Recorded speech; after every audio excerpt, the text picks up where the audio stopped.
Good morning, I'm Mike Sherbino, and I'd like to begin by borrowing from the words of Lewis Smedes when he said this, that if I had just one gift to give you, I think it would be integrity. Such a gift that when you come to the last chapter of your story, you could say with the man who wrote Psalm 26, "Vindicate me because I've walked in my integrity." What a way to go. Some of you have heard of Dietrich Bonhoeffer, who was almost hearing the stomping of the Gestapo boots to take him away and execute him. And he wondered on paper what kind of people the church was going to need most when the last bomb had exploded and the last person had been killed. And he said this, "What the church needs are not people of genius, not brilliant tacticians or strategists, but simple, straightforward, honest men and women. Bonhoeffer, we need you now. And if I had the gift, I would give every one of our listeners today the gift of integrity. But I can't give it to you. It's not a gift that zaps us in the night. This is a gift that we have to work at all our lives as we co-author our stories with God. And we're going to unpack how God co-authored stories with people in the book of Ruth. Boaz, Naomi, and Ruth in particular today as we see their story evolve and how integrity shines out as the beacon of light. Thanks, Mike. My name is Ashley, and you're listening to us on Find the Way. And as you can imagine, today we're unpacking this whole subject of integrity. What powerful quotes that you shared with us as we begin here this morning. So who are you when no one is looking? Is that what we're going to be talking about? That's going to be what we're talking about today, Ashley, and we need to realize that integrity, what it is not something that you drum up when the need arises. It's a state of being, and it implies wholeness and honesty and uprightness. When I say those words, it almost sounds like sitting down to an incredible meal. It's what I want to partake of, and integrity really is the essence of the living Christ seen in us. And the world is looking for people of integrity. Yet what the world doesn't realize is that it should be looking to the church, to those who claim to know God, to provide sterling examples. And I want to be the first to confess that we have failed. We have let people down. But this is still a fresh opportunity today to all of us, to all of our listeners, those in the church and those not, that when we allow Christ to live through us, we can become the people that He created us to be. I remember the words of a mentor of mine. They've always stuck with me, who said, "You are really who you are when no one is looking." And I think there's a lot of truth to that. It's easy to be someone because I want to be to impress you, but what's happening behind the scenes when no one is around? Yeah, and I think that's exactly one of the questions that keeps bubbling in the back of our minds as we're following the U.S. elections, as we followed months ago the Canadian elections. Who are these people? What do they really claim to be? Are they just spin masters, or is it truth? Can I trust them? Can I depend upon them? And we want to know that because that resonates deep in our soul. That even though, as we talked last week, that we might compromise, I want to make sure that the mechanic I trust in, he's not compromising, or my banker's not compromising with my money, or the person who's cooking my food, they're really doing it properly and I'm not getting the shaft, because we long to be around people of integrity. But what God longs for even more is that you and I become those people ourselves. We're going to continue on with this conversation in just a moment, but first we're going to hear from Hillsong Worship, the song Forever Reign. You are good when there's nothing good in me. You are love on display for all to see. You are light when the darkness closes in. You are hope, you have covered all my sin.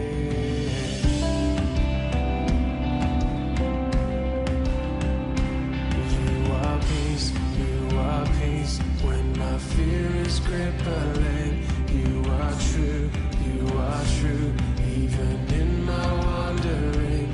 You are joy, you're the reason that I sing. You are life, in you death is lost its sting.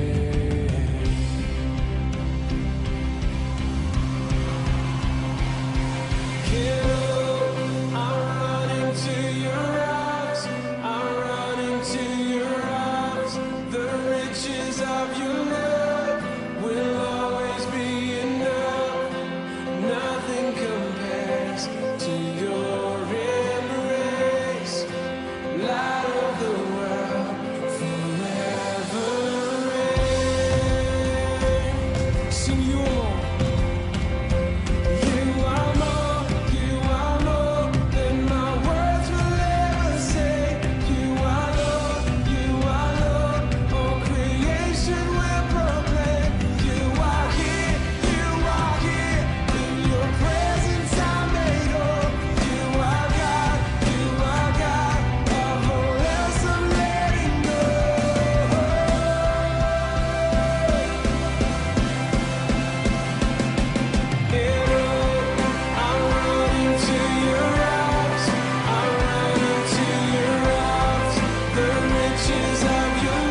welcome back to Find the Way. You can find us online at findtheway.faith, and you want to go there and check out Mike's Minute. Like us on Facebook. You can also access it through that as well. But these are just 1-minute blurbs a few times a week that come about to help bring inspiration and some thought-provoking things to your life. Mike, we're going to pick up on this topic of integrity as we continue to look at the book of Ruth. Yeah, and today, Ashley, we come into chapter 3 of the book of Ruth, and I heard a statement a long time ago, and it said this: if you're supposed to be a duck, then don't duck doing what a duck's supposed to do. I love that line. It's kind of hokey, but it just sticks in my head. If you're supposed to be a duck, then don't duck doing what a duck's supposed to do. Everyone knows what a duck looks like, what it sounds like, what it acts like. There are people listening right now, and they're quacking. They're turning to their spouse or their kids, and they're pretending that they're a duck. As long as they don't waddle, then everybody will be okay. But, you know, we all know what a duck looks like and what it's supposed to act like, and so it's to be with God's people. Let's think for a few minutes about what that means. And in the context of the message today, it means that I'm to be a person of integrity, that who I am when I'm by myself is the same person that you see on the street. You know, the nice smiling Mike and blah, blah, blah. I want to be the same person at home with my spouse, with my kids, with my relatives, family, and friends. You see, integrity is one of those things that you just can't, take a pill and suddenly that's who you are. It's a process where we allow God to make us into our lives, to make us into the people that He wants us to be, so that our lives become reflections of Him. So how does integrity apply to my life as we think about Ruth chapter 3? And remember, I've been saying that if you have a Bible, I encourage you to read the 3rd chapter of Ruth, or pull it up on the app on your phone, and you can read along with us. But as I began to think about integrity and how really that's the word that kind of is stamped over this whole chapter, I realized that integrity, it becomes a reflection of who I allow to influence me. One of the passages in the book of Acts chapter 4 verse 13, it says there of the early disciples that when people looked at them, they took note that they had been with Jesus. It is really easy to tell who influences you by the stories you tell, the names that you drop, and the choices you allow to influence you. If I want to be a person of integrity, I need to think, who is it that I'm hanging around with? What's that old adage? It's hard to soar with the eagles when you're surrounded by turkeys. And there is some truth to that. Here's something else about integrity. It's not just a reflection of who I allow to influence me. It becomes a rationale for how I choose to handle life's issues. There's a guy named Joshua in the Old Testament. In the 24th chapter of his book, verse 15, it speaks of the decision that all of us will make in what we allow to influence our home. And your home can be an apartment, a room, a home in the community. It can be just a little apartment or a condo. It could be a tent. It doesn't really matter. But Joshua said, as for me and my house, we will serve the Lord.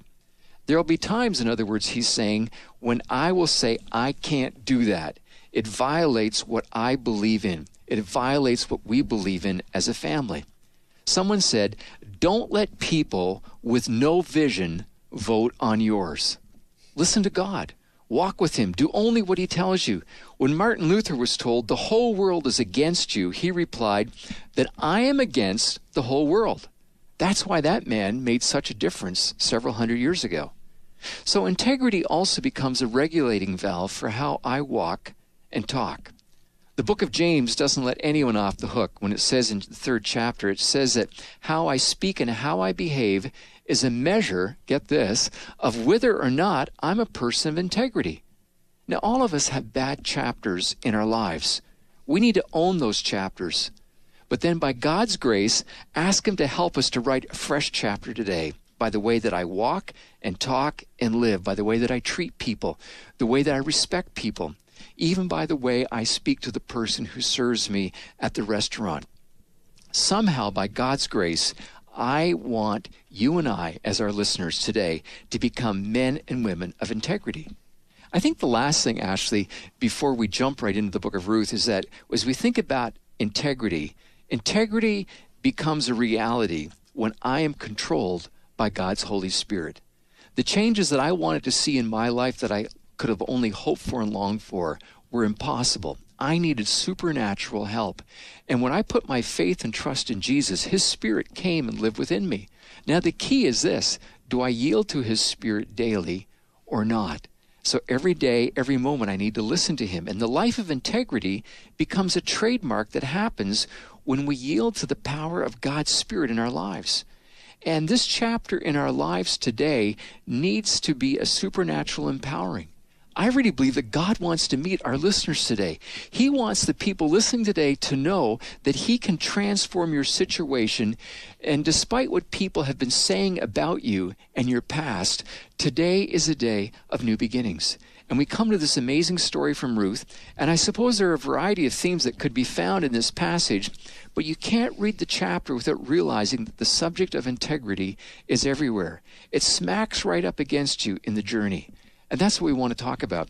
Integrity calls out in the midst of the daily journey. Let me read to you the first 6 verses of Ruth chapter 3. It says, "One day Naomi, her mother-in-law, said to her," that's Ruth, "My daughter, should I not try to find a home for you where you'll be well provided for?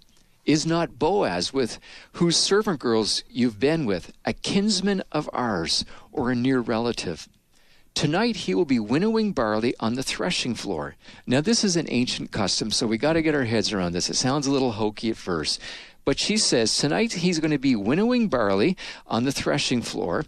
They had been reaping the harvest. Now they're going to be shaking the heads out of the stalks so they could make the bread. But then she says, when that's done, wash and perfume yourself and put on your best clothes. Then go down to the threshing floor, but don't let him know that you're there until he has finished eating and drinking. And when he lies down, note the place where he is lying, and then go and uncover his feet and lie down and sleep at the bottom of the bed. Now that sounds pretty hokey. You say, what on earth was that all about? But it was an ancient custom, and it meant in this situation that Naomi is saying, Ruth, you're a relative of this man. If you go and lie at his feet, it means, hey, buddy, take notice of me. I am a potential person that you can marry, and I'm in need of your help. And that was the responsibility of the closest relative, that if they had a relative who died, their job would be as the man to take the woman as their wife. So all of this is starting to shape up as we see the story of Ruth unfolding. And now we're going to see where integrity is going to play out in the whole thing. Here in the story, we find integrity poking its nose into the everyday stuff of dating and mating and relating 3,000 years ago. You would think that this passage would be something that was written for a teenager, but it's about a woman who's probably at least 20 to 35 years of age. That's what I guess where Ruth is at. And Naomi is concerned that Ruth find a husband, and now she's becoming more maternal in her nature. There's only so much that Naomi could do to get a husband for Ruth, and there was a point when she really needed to simply trust God. And simply trusting God is critical for integrity in whatever we do.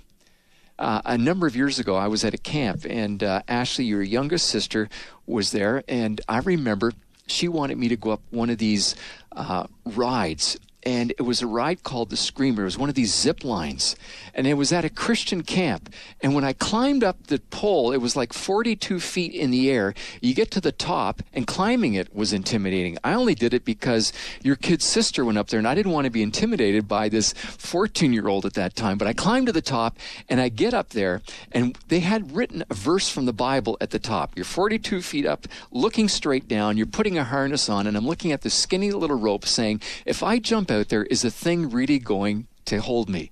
And the little verse they'd put up there said, trust in the Lord. And I'm thinking, that is the wrong verse.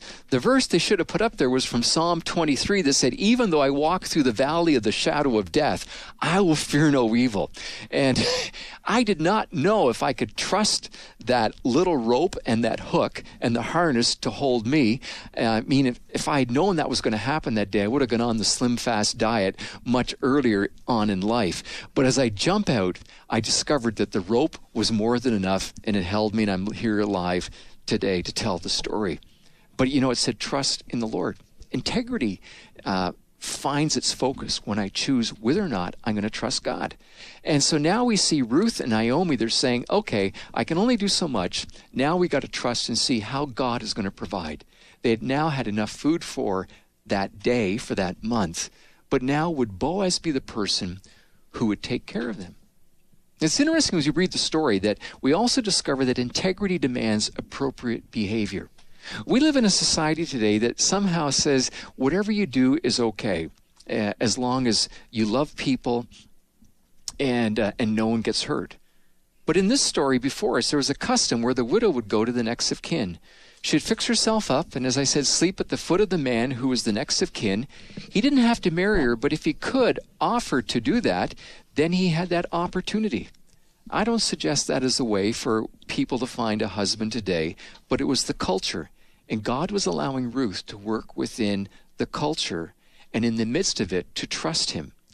You see, integrity is also critical in our relationships with the opposite sex. If integrity was practiced in the corporate offices of Canada and the States, then the statistic would change, which says that 80% of all affairs happen at the office. God calls us to be people of integrity. And so that's why integrity calls out when no one is looking. It really is faith in action. If you go on to read in the story in verses 7 and 8, the story starts to change and the mood is picking up. But let's not forget, life had really been tough for Ruth. Life had been hard. Like a baseball game, though, the story of our integrity isn't over until it's over.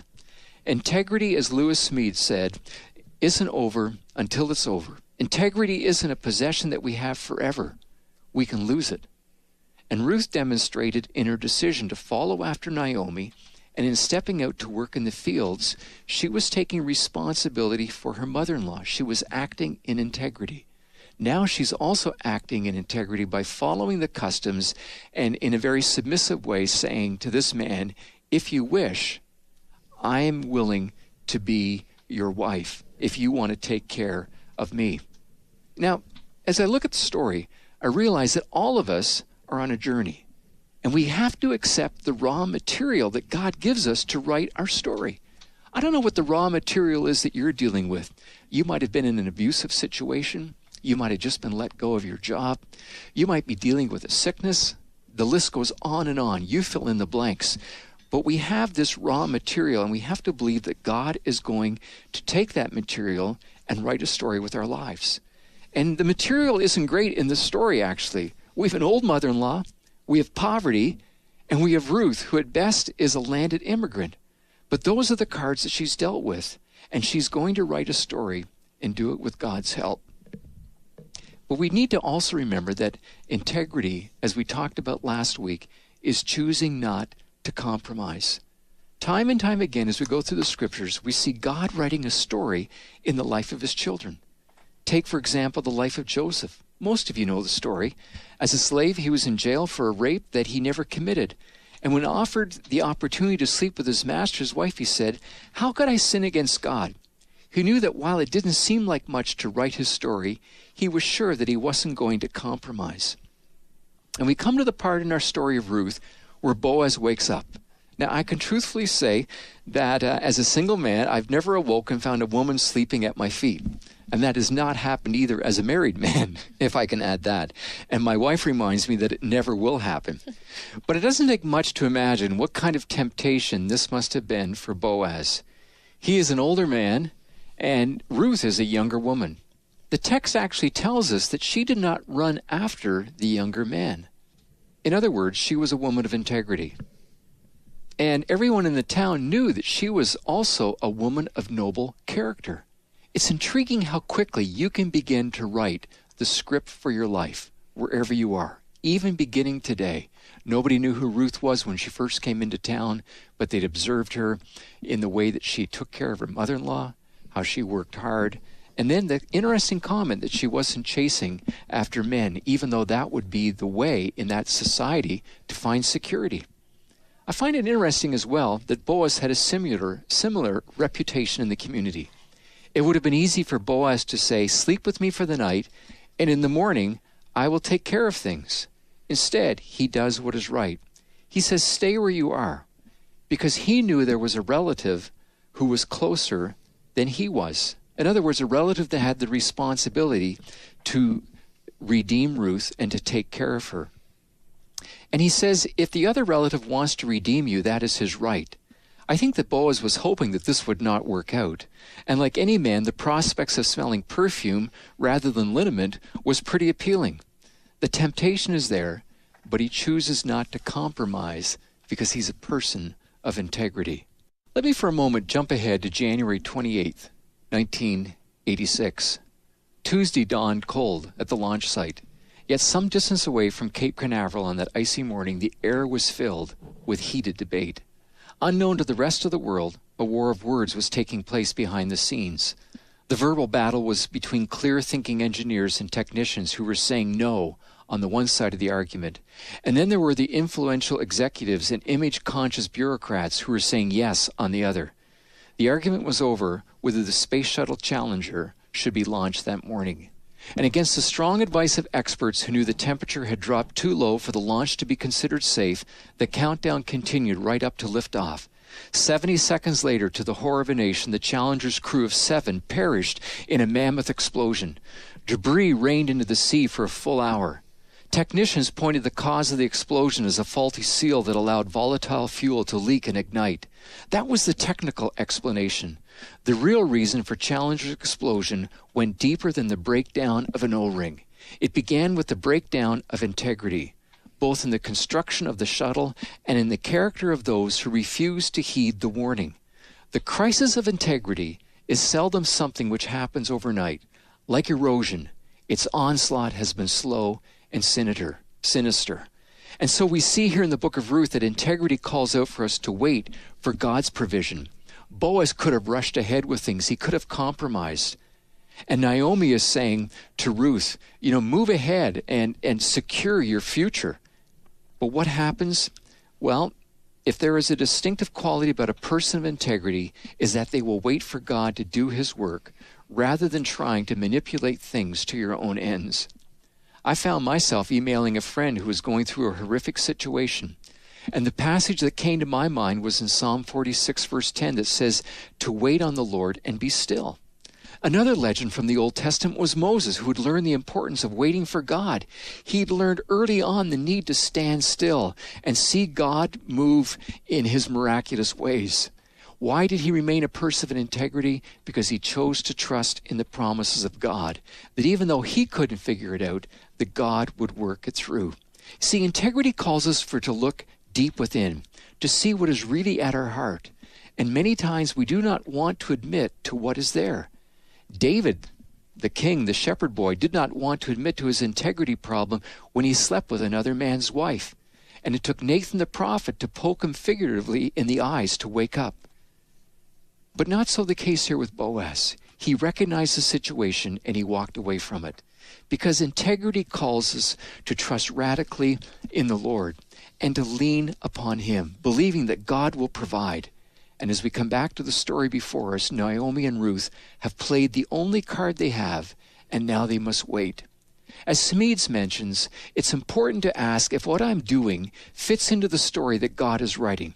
It's much easier to trust and maintain my integrity if my part is fitting in to what God is doing.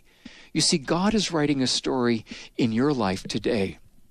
He was writing a story in the life of Ruth and Naomi and all the characters in the cast and crew.